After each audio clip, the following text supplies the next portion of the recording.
Assalamualaikum warahmatullahi wabarakatuh. Yang terhormat Bapak Johari Jamal dan Bapak Subahan. Pokok pembahasan pertama. Asal kata Al-Quran dan maknanya dalam bahasa Arab. Secara bahasa diambil dari kata Iqra, yaqra'a, qur'ata, wa qur'ana, yang berarti suatu yang dibaca. Arti ini mempunyai makna anjuran kepada umat Islam untuk membaca Al-Quran. Al-Quran juga berbentuk masdar dari Al-Qur'ata, yang berarti menghimpun dan mengumpulkan. Menurut M. Quraisy Shihab, Al-Quran secara harfiah berarti bacaan yang sempurna. Al-Quran mempunyai arti mengumpulkan dan menghimpun. Qiraah berarti menghimpun huruf-huruf dan kata-kata satu dengan yang lain dalam suatu ucapan yang tersusun rapi. Quran pada mualanya seperti qiraah, yang masdarnya dari kata Quran, qiraatan, Qur'anan. Pokok pembahasan 2. Pengertian Al-Quran secara istilah. Definisi utama dari beberapa pengertian. Al-Quran menurut istilah adalah firman Allah Subhanahu wa taala. Para ahli usul fiqh, Al-Quran secara istilah adalah Al-Quran adalah kalam Allah yang mengandung mukjizat, sesuatu yang luar biasa yang mengalahkan lawan. Diturunkan kepada penutup para anbiya, yaitu Nabi Muhammad SAW melalui malaikat Jibril, tertulis pada mushaf, diriwayatkan kepada kita secara mutawatir. Membacanya dinilai ibadah, dimulai dari surah Al-Fatihah dan diakhiri dengan surah An-Nas. Bagian C, nama lain daripada Al-Quran dan maknanya serta ayat yang menjelaskan nama tersebut.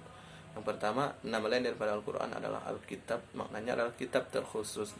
Yang kedua adalah Al-Huda, maknanya petunjuk. Yang ketiga adalah Al-Furqan, maknanya pembeda. Yang keempat adalah Az-Zikri, maknanya adalah peringatan. Dan yang kelima adalah Al-Kalam, maknanya mulai dari awal sampai akhir merupakan firman Allah Subhanahu wa taala.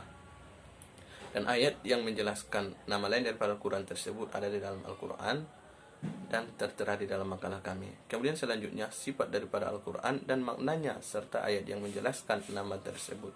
Yang pertama, sifat daripada Al-Quran adalah suratul mustaqim ataupun suratul mustaqim. Yang kedua adalah Al-Habalul Matin. Yang ketiga adalah Al-Mizan. Yang keempat adalah Al-Urwatul Wusqa.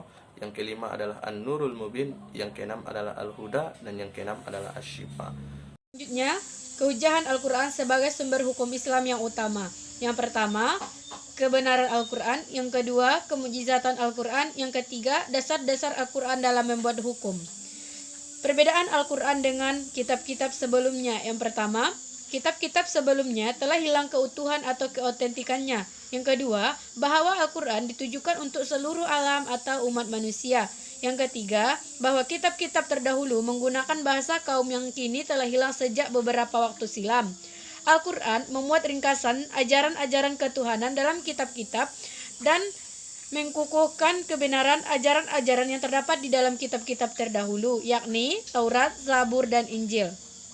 Sedangkan perbedaan Al-Quran dengan hadis qudsi. Yang pertama, Al-Quran tidak boleh diriwayatkan maknanya saja, ia harus dihafalkan sebagaimana adanya.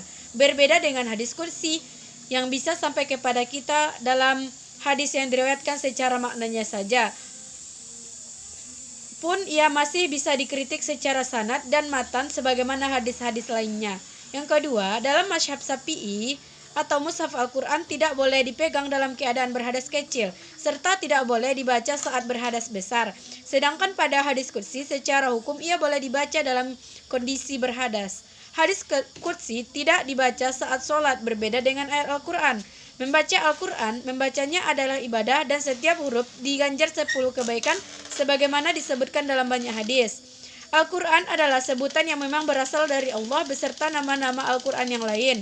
Al-Quran tersusun dalam susunan ayat dan surat yang telah ditentukan.